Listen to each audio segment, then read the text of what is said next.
field calm, Midwest tone, but he's spitting facts like a dog with a bone. Lanky frame, fire-haired eyes on the case, breaking down the game and the darkest place. Sports scores to murder boards, Hoosier logic cuts like swords. From Friday lights to chalked out lines, this redhead's brain rewrites the lines. Inside the Hoosier mind, where the stories twist and stats unwind. He's a legend in flannel, mic in hand, digging deep where few can stand. From touchdowns to crime scenes raw, he's got the truth in every draw. Yeah, step in if you dare to find what's brewing inside the Hoosier mind. He'll talk Pacers, Colts, or Colts on trial. Hoosier humor with a devilish smile. He's that redhead sleuth with a box of clues. Takes your headline, breaks the news. With every stat and every scream, he's painting portraits in your stream. Don't blink, he'll tie it tight. From game night wins to murder flight. Inside the Hoosier mind, where the facts hit hard and the lines are blind. He's a ginger ninja, sleuth and slick, cracking cases play by play quick. From courtrooms to the hardwood floor, he digs for more than just the score. Tune in and don't rewind, you're deep now inside the Hoosier mind.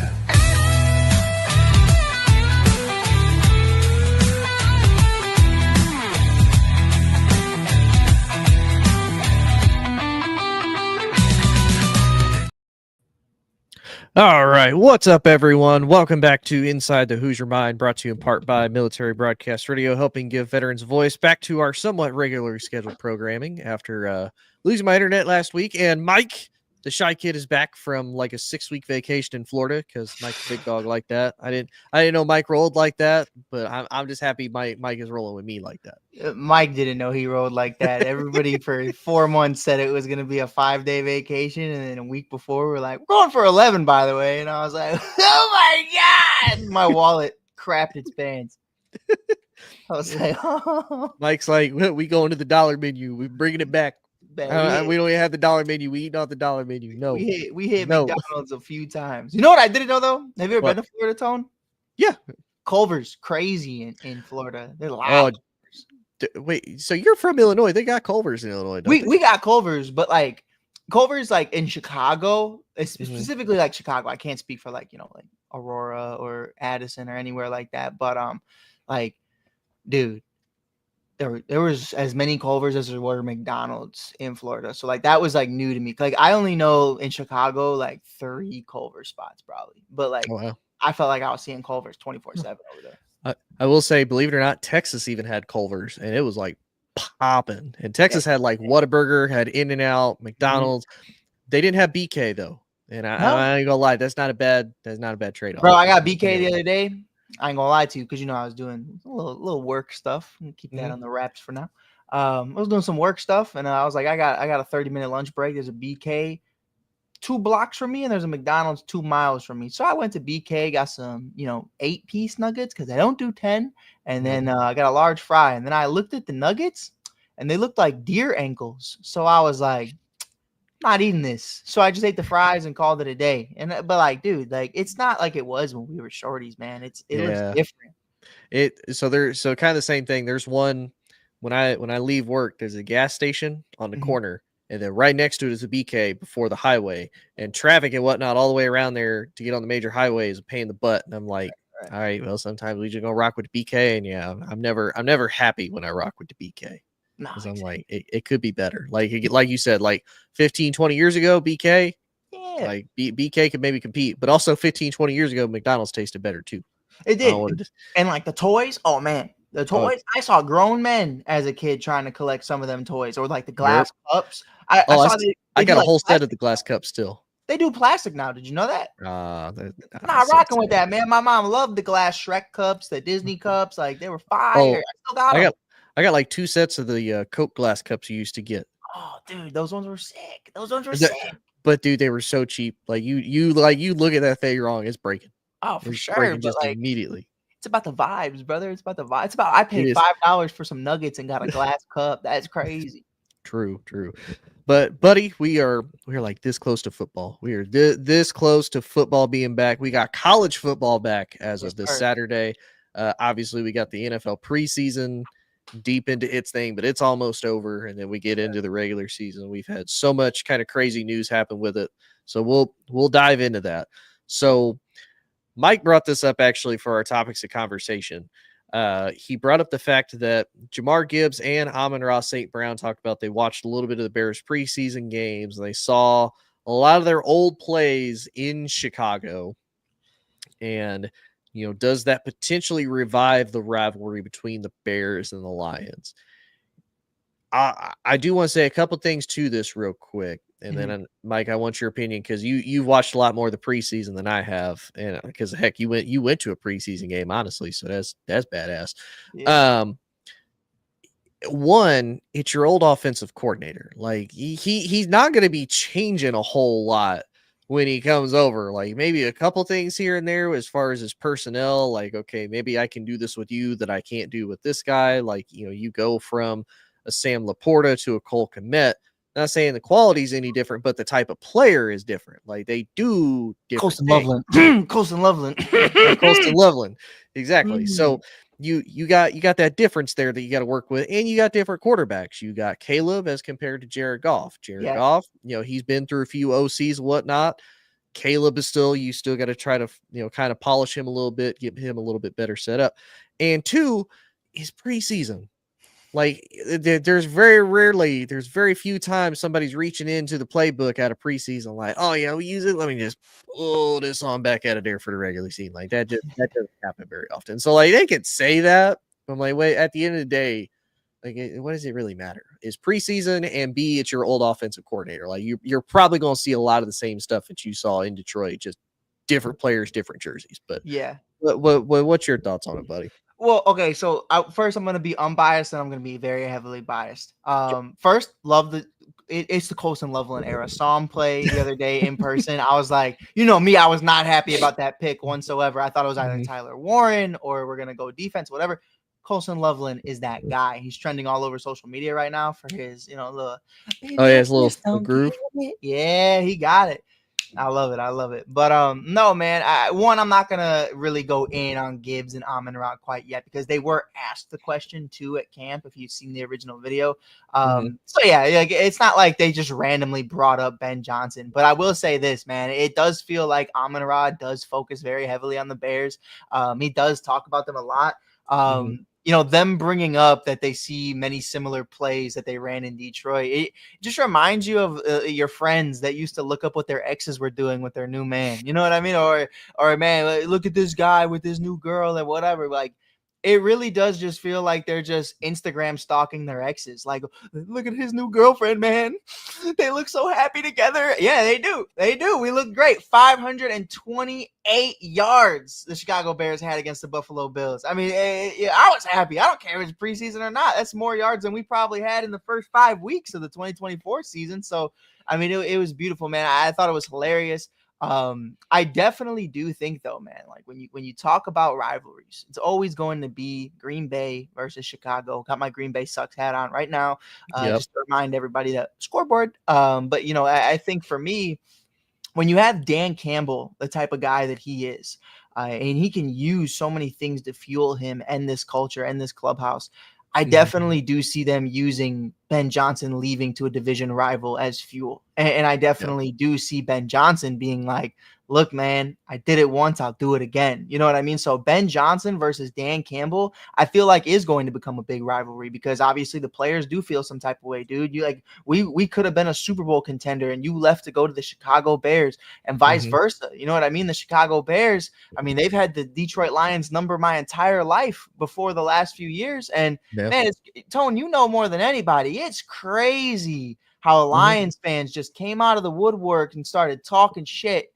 I mean, look, no disrespect, but my entire life, you guys were a laughing stock. I don't know how many times I saw you guys lose, or I mean, not even lose, win less than 3 games a season. You know what I mean? Like, and now you're talking shit about the Bears, baby. You've never even been to a Super Bowl. So I don't know what we're talking about. But the only Lion to ever be at the Super Bowl is when Katy Perry rode out on that one at the halftime show. Like that's really what it is. But I definitely think the rivalry's brewing between the Bears and the Lions. I mean, I think it's going to be really cool, man. I think it's going to be special. Yeah. No, I mean, I think it's going to be there. And I heard something brought up the other day that I thought was kind of interesting. Was the fact that somebody said rivalries in the NFL aren't as big as at least the traditional like divisional rivalries aren't as big as what they used to be. Like if you think, and I think a lot of that just comes with the fact of, teams and divisions get better and get worse as time goes throughout. Like, you looked at it a few years ago, like the NFC East was one of the worst divisions in football. And it's like, oh my God, all these teams suck. They're all awful. And then like the very next, within 2 years, the NFC East was the best division again, because you had Philly, you had Dallas, and you had the Giants all come out of the NFC East one year going into the playoffs, and they were all, solid teams. So it's like, okay, the divisions change, they get better, they get worse. I feel like the NFC North is one of those, you could honestly make a legitimate argument for darn near every single team in that division that, hey, they might have a potential shot of winning it. Like, I think everybody kind of expects Detroit to take a little bit of a step back because of losing Ben Johnson, because of losing Aaron Glenn to head coaching jobs. Yeah. The Bears have a lot of raw talent. They've invested a ton in the offense. And they've already paid for the defense that should hopefully be complementary with it. Yeah. And then you look at, Minnesota. Minnesota still has all the pieces. They reshored up the offensive line a little bit. Now, quarterback got killed for this on TikTok by all the diehard Michigan and Minnesota fans. Oh, fuck that, dude. Great take. JJ McCarthy's the guy. Again, we'll see. We'll see. Like, calm down. Like, I'm not hating on the kid, but it's like, I am. Like, again, like watching it, like you said, you brought it up. He threw 10 passes in the national title game. He didn't have to throw for 30, but it's like, again, don't fix what ain't broke. Right. But at the same time, you only throwing 10 passes. Like, wait, well, why?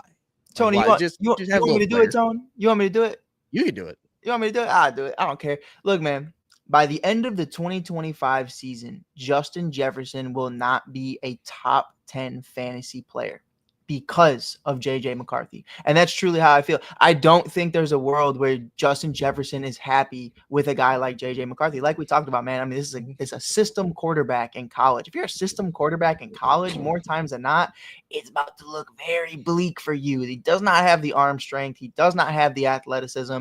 He's a smart kid. He knows what he needs to do. He knows where he needs to be. But where he needs to be is out of the way. I've never seen him actually take over a game and win them a big game when it matters. And I don't know if you ever did get those stats, because you and Victor Bennett had an amazing show the other day. Did he ever throw for 350 yards? Did he ever throw for 300 yards? Not against quality opponents. That's what I'm talking about. Like his best one was against Indiana, but that was also when Indiana historically has never been great. Like, respectfully, casual football fan, name anybody who's come out of Indiana. Antoine Randall. Okay, is that it? Yeah, that's about it. Yeah, that's all I'm talking about. Like, what are we really? I'm not saying he's not an NFL guy.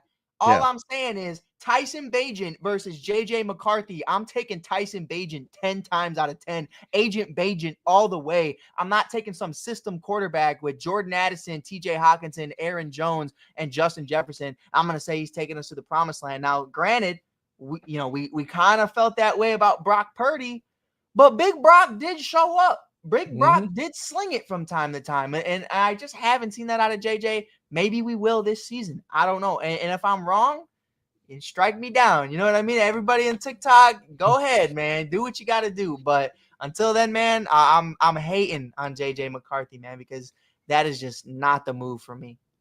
Yeah, like I said, I have my doubts. I watched him all 3 years that he started, because I remember when that first quarterback competition with Jim Harbaugh came up, and it was like, hey, is it him or is it Cade McNamara? Because Cade McNamara, he got you to the Big Ten championship, and they beat Ohio State with him. It's like, oh, okay, but you got a 5-star freshman quarterback sitting back there. Like, let him play, let him cook. So They did 2 games. They let Cade McNamara start the first, and then JJ start second. And after JJ started second, they're like, all right, JJ, it's yours. And again, when you have a dynamic running back duo and Blake Corum and Donovan Edwards and a stifling defense and one of the best offensive line in the country, you don't necessarily need to throw it. Yeah. But again, it does kind of make you wonder, is it kind of like a Jimmy Garoppolo thing with San Francisco? Because that was a huge knock on him for so long when it came to San Francisco. It's like, oh, well, they don't trust Jimmy G to throw the ball because they're just running it.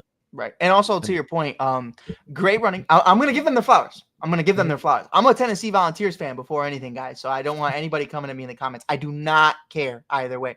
But you got a great defense. You got Jim Harbaugh. You got great running backs.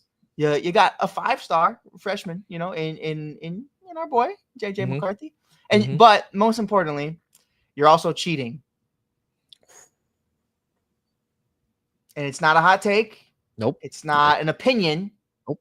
It's a proven fact after what just happened with Jim Harbaugh and the coaching staff of Michigan the other day. So I am not hating on Michigan, but the facts are the facts. And then we're gonna and I'm not a huge college football guy. It's just call a spade a spade. It's okay. The Houston Astros admitted to it and they didn't even get punished for it. So fuck it. You know what I mean? That's true. If you ain't cheating, you ain't trying. I'm not mad at you. You know what I mean? Like Tom Brady did it, fuck it.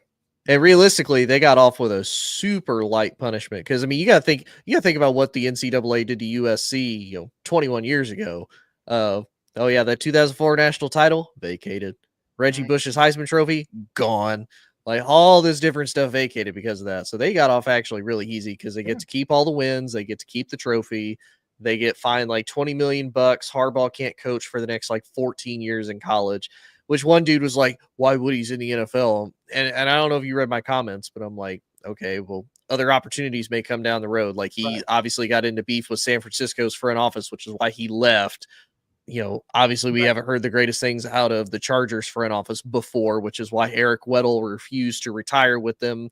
I think Antonio Gates had a little bit of issue. And I think Phillip Rivers kind of didn't have as much. And I think part of it was just they wanted to move in a different direction because of the age and whatnot. But he just wanted to start. I feel like that was just it. Yeah, which is fair.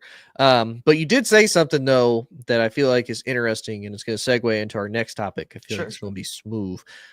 You said Justin Jefferson, Jay Jettis, my LSU Tiger, yes, sir, is not going to be a top 10 fantasy player, and I don't feel like that's the case because there's another dude that you wanted to talk about because we were going to talk about contract situations. Old Scary Terry in Washington, that he has not had a quarterback until last year in Jaden. And that man's putting up 1,000 yards every single season, putting up quality numbers. DeAndre Hopkins did it for a long time. I feel like Justin Jefferson still could. But nonetheless, so let's move into the contract disputes. So obviously, Scary Terry isn't there, which is nuts. But I do feel like it's kind of two-sided. One, he's given a lot to the organization. He's put up through all the crap, all the owner changes, the name change, all the regime changes, the head coaching change, all the quarterback rotations. Finally gets, honestly, what's the up and up as far as a positive organization, a GM that knows what they're doing, a quarterback that's actually solid and young and he could build chemistry with. And he's holding out because the organization's like, hey, you're 29, about to turn 30 years old. Don't necessarily want to pay you another big contract, which I feel like is nuts. And then on the other end, in the same division, Micah Parsons is now in the same boat because now the time for old Jerry Jones to cash all of the checks that he needs to write for all of his players is coming up due. And Micah feels slighted. And I will say, too, to go along with that, it is kind of shady that Jerry Jones is trying the old school way of, well, let me just talk to you. Don't worry about don't worry about one of the best agents that he has, too. Like I heard it's one of the best agents in the league, and Jerry and him haven't even had a conversation. That's weird. Well, so here's one thing I do want to bring up, and I don't know if you remember this or not, or if you've seen it. So you know how Julian Edelman does like a podcast? Yes, I saw one the other day where he was like showing his pinky. It was disgusting. So he did one with Slater, the special teams player. He did one with him when he was in New England. He's like, hey, how often, at what point were you almost potentially about to leave the Patriots? And he said there's time when Pittsburgh was calling me. He said, so I go to Bill. And he's like, come on, man, just don't. We don't have to get the agent involved. It can just be you and me. He's like, I gotta look at the numbers. I gotta look at the numbers, Bill. Like, so, and with the exception of all but the title, Bill Belichick literally owned and ran the Patriots for 20 plus years. So I don't feel like it's that much different for somebody in that position. And for Jerry, considering the fact he's the owner, the president, and the GM, to do that, I do get where Mike is probably a little upset about just of, I want my agent there because, when you're trying to throw numbers around, you're trying to do performance at the same time, Jerry is his boss. Like you don't want to come off like disrespectful and you also don't want to come out shorted either of like, no, pay me what I'm worth. Like, let's look at this realistically for what it is. And of course, obviously we got Trey Hendrickson in there still, who has a contract situation and may even potentially get traded. Dude, I've seen so many teams. I've seen the Patriots, I've seen the Browns, I've seen the Colts, I've seen the Bears, I've seen like everybody's name coming for Trey Hendrickson, which isn't surprising. But like, what's your thoughts as far as Micah, Scary Terry, all of them go with these disputes? I'm going to start with my least favorite one is just Trey, because are you playing or are you not? Like, are you holding out? Are you going to sit the season? Are you going to get traded before the season? Are you just going to play through it? I've heard so many different like rumors and speculations, and you and I have talked about it a million times in our group chat. Like, I don't know what's going to happen with Trey Hendrickson. And frankly, at this point, I really just don't care because the Bengals defense couldn't stop a cold right now. They fired Lou, their defensive coordinator, last offseason. They thought that he was probably one of the big reasons, even though they were great the year they went to the Super Bowl. They just haven't spent any money or really addressed the defense in the draft lately. And, Victor Bennett did mention it, and it was my favorite part of the episode where he said, dude, I'm drafting after you sign and lock up a guy like Joe Burrow, Jamar Chase, and T. Higgins, I'm drafting defense the next 3-4 years, and I'm just going to keep re-upping on all these defensive players. And I think that's honestly the best bet. Trey Hendrickson, what is he, 30, 31 years old at this point in time? He's 29, about to turn 30. I think he actually was in. Actually, I'll look that up because if not, TikTok's gonna murder me for it. So of course. Let me look that up real quick. We'll make sure. But let's say he's reaching 30. Trey Hendrickson's reaching 30. He is 30. He turns 31 in December. I knew what I was doing. I'm a Bears scout, brother. I'm out here sending Ryan Poles tape of these guys every day. So no, but in all seriousness, man, like, you're going to be 31 years old. Trey Hendrickson from history's past has never been that guy. You know what I mean? Like, I remember when the Bears traded for Khalil Mack, that was like, okay, let's do it. But if the Bears traded for Trey Hendrickson and we traded away 3 first-round picks, it's like, for a 31-year-old, I don't know if that's the move. So here's the thing that a lot of people have pushed back on, and I do get, and I was right. So he came out of the same draft class as Myles Garrett and TJ Watt both. Yeah. So they were all out of that 2017 draft class. A little different though, just a little different. If I remember correctly, and I'm gonna look just to make sure, he's led the league in the last 2 seasons, 2023 and 2024. He's led the league in sacks with 17.5. Last 2 years. So he's gotten 35 sacks over the last 2 years. I can't be mad at that. I'm not going to sit here and be like, well, Myles is just better. I'm not going to say, right. But like, my thing is like trading for a guy like that who's already 31. I don't know, man. Like, that's in a beat up position too. Like in a position you're going to take a lot of hits for sure. And then we have Montez Sweat, and I'm like, you know what I mean? Is that really the end all be all? Is that the Super Bowl matchup? But that's just my thing with Trey. As for Terry, it's frustrating, man, because you mentioned Justin Jefferson earlier and how even with JJ McCarthy, he still get 1,000 yards. We've seen DJ Moore do it with the Panthers of PJ Walker, Sam Darnold, and aging Cam Newton, and aging Cam Newton again, Baker Mayfield. I mean, the list goes on. Justin Fields, Tyson Bagent, Caleb Williams. How long Mike Evans went without a decent quarterback. But here's my thing, right? When we, not to keep it in Jettas, but like when I'm talking like top 10 fantasy players, DJ Moore gets 1,000 yards a year. Terry got 1,000 yards a year. Mike Evans, 1,000 yards a year, no matter what. But top 10 fantasy points, like that's a whole different conversation, So like Jettas will get 1,000 yards, but will he be as productive as Saquon Barkley, Jamar Chase, CD Lamb if he stops getting ran over by referees. That's crazy. That's crazy. Somebody got to get fined, brother. Somebody's got to get fined for that. But no, Terry, it sucks, man. Terry's situation sucks just because it's like I've wanted Terry McLaurin to have a great team for so long, and I feel like he finally does. You bring in Deebo Samuel, you have Robinson Jr., who was drafted number 1, by the way, the other day in somebody's fantasy league. They accidentally did Robinson Jr. instead of Bijan Robinson. Saw that trending on social media. And it was like an in-person draft too. So he like slapped the sticker on the board and was like, yeah. And then the one guy was like, does that say junior? Crazy. But yeah, man, I really hope the Terry stuff works out. He deserves to be paid. That's just what it is at the end of the day. Terry McLaurin has paid his dues in Washington, probably stayed there longer than he should have. With everything they had going on, both as a front office and as an organization. So yeah, I definitely think Scary Terry deserves his payday. And if he wants to hold out or request a trade, deservingly so. It's just very unfortunate for the development of Jaden Daniels, who you and I have been very high on. Go Tigers. Go Tigers. For several years. There was even conversations about him being drafted over Caleb Williams. And, you take away Scary Terry. What does that do? Now you just got to beat up Deebo. He's going to miss some games. What does that do for the Commanders, who were just in the national championship game just a year ago? But we'll see what happens. And then the big one, Micah Parsons. I understand financially. I don't think the Bears can make this move. I don't think they can make this move. It's not. I don't. If it happens, God bless. God willing. But I just don't think it is. The part that scares me is on the Pat McAfee show, Ian Rappaport said that he believes the Packers would be one of the teams interested in a guy like Micah Parsons, and that Micah Parsons might be interested in playing for a team like the Packers. Not that he is, but it makes sense. Tony, I remember being on the other end. I remember Khalil Mack's first game of the 2018 season against Green Bay. It was beautiful. It was something so special that I don't care how it ended. I don't care what people say about that trade. Looking back on it, it was chef's kiss. It was the best defense we've seen since Brian Urlacher, Lance Briggs, and them boys.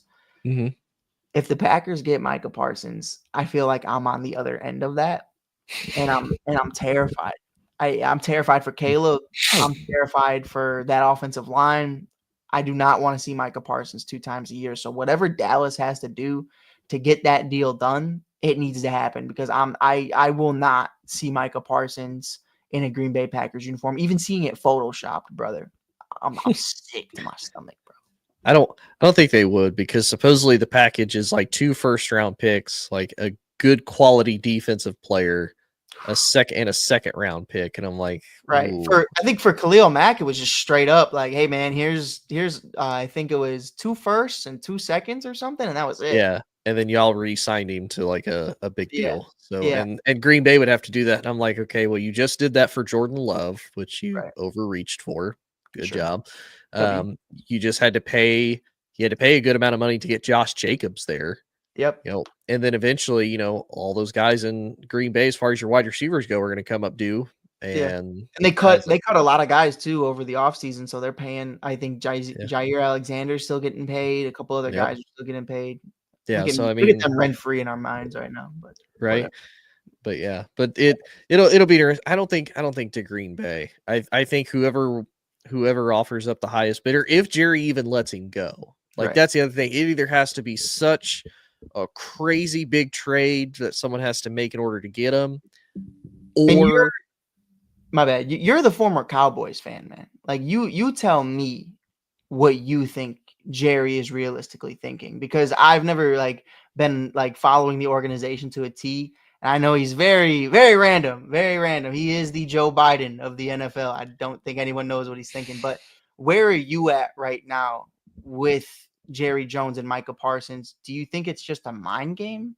I think so. And I say that because you look at what happened with Zeke a few years ago, and he ultimately, Jerry ended up ultimately getting burned because he overpaid for Zeke.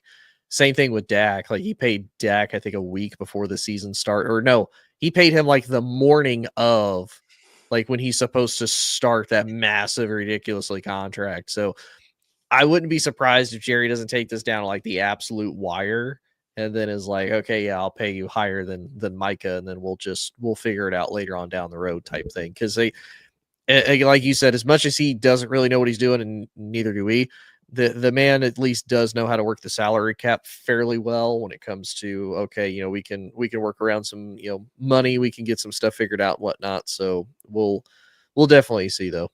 Yeah, for sure. But let's move on real quick. We got a couple more topics to talk about. Sure. We don't have to go super deep into it, but I do want your thoughts real quick. Daniel Jones named the starter over Anthony Richardson. And it's funny. So obviously our boy Randy is a Colts fan. He likes the move. I'm in a group chat with another group of folks. The one actual Colts fan does not like the move. Everybody else is like, no, it's a great move. I'm like, look, this is how I measured it. And I can't remember if I put it in our group chat or not. I said, look, here's the difference to me. Anthony Richardson is 49%. Daniel Jones is 50. Like it is not that much better of an upgrade. And I had one guy, buddy at work, Mike, he's like, well, he won a playoff game. And I'm like, yeah, but he threw 15 touchdowns on 5 picks, like 3,500 yards. He almost rushed for like 1,000, which is cool. But he had one good year. They paid him a ton of money. And he's not been that guy. He wasn't that guy before that year. And he hasn't been that guy after that year. It's like Justin Fields on the Bears. Like the rushing for 1,000 yard stuff. It's really fun when it's your first time experiencing that kind of quarterback. But it only gets you so far if they can't sling it. You know what I mean? Like that's at the end of the day, it's like, well, Fields ran for 150 yards today, and the Bears lost 27-3. And you're like, yeah. So you think it's good or bad? Look, man, I'm tired. I'm gonna leave this podcast early. All right. That's where I'm at. That's where I'm at, because at the end of the day, man, like truly, Anthony Richardson's probably a great guy, probably a cool human being. But for me, playing football as long as I did, obviously, I'm nobody. I never played in college, never played in the NFL. But you play for your guys. Like in all my men's leagues after high school, the only guys I have on my team are guys I trust or guys I grew up playing with. And in the NFL, man, if you can't trust QB1, which is an honor to be QB1, there are 32 spots, and you are one of them. Yep. You told me you left in the middle of the third quarter because you were tired. Tired, not gonna lie. I'm not gonna lie, man. You just got yourself out of a starting position. I'm tired of this, Grandpa. That's too damn bad. Like, you know what I mean? Like, and that's really what it is at the end of the day, man. Like, I sent the tweet to my buddies earlier that I went to high school with, and we were just talking about it. And I forgot exactly what I said. I was like, well, I can't say what I just said, but I called it. I maybe use the B word. But it is what it is. But no, man. I mean, it's crazy, man. I mean, I said you're one of 32 starters in the league. You gonna tire yourself out of a starting job? That's crazy. Like that's unacceptable to me. So I definitely do think it's like a statement. I did hear the front office, or it was the front office or the coaching staff was kind of like, he still is a big part of our foreseeable future. And I truly do believe that in a way. But I think right now Anthony Richardson is reaching that Chicago Bears Justin Fields situation where it's like, hey man, you're what we have right now. We can see it potentially going further. But if the Colts get the first round or get the first overall pick, you better believe they're moving on from you, brother. You know what I mean? Like, we'll talk about it, Tone, in another episode. But like, if you gave every team the number 1 overall pick, how many of them are taking a quarterback? And you and I talked about that before the Bears drafted Caleb Williams. And we said, if the Bears get number 1, do they move on? Because the Chiefs wouldn't, the Bills wouldn't, the Eagles, depending on who you ask, wouldn't. A lot of Jalen Hurts hate lately, but depending on who you ask, wouldn't. With this, it's like, dude, if we got the number 1 overall pick and Archie Manning's there, we are not rolling out with AR. Like, that's just not happening. Yeah. No, I don't disagree. Couple last topics real quick. So you brought this up and I thought was interesting. So Jamar Chase came out recently in a little interview and said that people don't plan against Joe Burrow, but they plan against Josh Allen. And I told you I kind of look at it a couple different ways, and I wanted your thoughts. do you think it's either one, kind of like the Peyton Manning thing, like he's so good at reading the defenses and making changes that you can't really plan against him? You just got to plan against like who he has. So like you got to plan against Jamar, you got to plan against T. Higgins, you got to plan against Mike Gesicki, Noah Fant, all of that. Whereas with Josh, he is the primary weapon. So it's like, man, if we just shut Josh down, we're not worried about James Cook. We're not worried about Keon Coleman. We're not worried about the Bills wide receivers and whatnot. We just got to worry about stopping Josh. Right. Or the second part, which I think is less likely, do you think it's almost kind of a little bit of a smack in the face to Joe Burrow? Like Jamar is saying, like, well, I'm so good, and that's what makes Joe great is because of who he has, and it's me. As long as he gets me the ball, like he's going to be great. And I don't think that's the case because of how long they've been together in their relationship at LSU and whatnot in the NFL. But like, what's your thoughts when you hear that? Number 2 is kind of where I lean, but I know it wasn't out of ego or it wasn't out of spite towards Joe Burrow. I know, I feel like Jamar wouldn't have said that. I feel like they're probably good friends. I would imagine. You would know better. Like they went to LSU together, won a national championship. They went to a Super Bowl together. Why would you hate on the guy? You know what I mean? Right. So, but I definitely would take it that way if I was Joe Burrow. Like I talked to you earlier, we were in our little chat, and I was like, dude, could you imagine if in the 2010s Brian Urlacher was like, yeah, man, Aaron Rodgers can just sling that thing. Jay, he can't Not so sling much. it like Aaron Rodgers. You know what I mean? And yeah, it's true. It's true. I mean, well, Jay could sling it, but not to the degree of prime Aaron Rodgers. But if I heard that as a Bears fan, bro, fuck that. Like, I don't want you praising anybody that we see in the playoffs ever. And, you know, we've seen the Bills versus the Bengals a lot. And obviously the Bengals normally do come out on top, if I'm not mistaken. And then obviously the Bengals in Arrowhead is a rivalry that continues to grow. If, you know, and I doubt Jamar would compliment Patrick Mahomes that way, but, you know, I definitely do think, man, there's some guys you just like leave it alone. You know what I mean? Yeah. Like you'll never hear me say Jordan Love's a good quarterback, even if he throws for 5,000 yards. It's just not happening. So I didn't take it that way. But I definitely did think it was just like a comment that wasn't necessary because arguably Joe Burrow last year had a much better season than Josh Allen, period. Yeah. Like, I mean, you look at the numbers, Joe Burrow almost threw for 5,000 yards, 40 touchdowns. And then Josh Allen, I mean, you cut the yards in half, and sure, he runs, but like Joe don't need to run, baby. Yeah. He's good. He's got some killers out there. I mean, he's just slinging that thing. That's true. And then our last real quick topic, buddy, more of a prediction than anything. We got college football back on Saturday, the biggest game of week 0 at least. Yes, sir. We got Iowa State versus Kansas State in Dublin, Ireland for the Aer Lingus College Football Classic. Who do you got winning out of that? I got Iowa State winning 7-3. 7-3. Woo! Top of the morning, tell ya. Close game. I don't know about the score. I do got Iowa State winning. I know they have Kansas State ranked as 17th, Iowa State ranked as 22nd. Iowa State's got a returning veteran quarterback, though, in Rocco Becht, who was solid last year.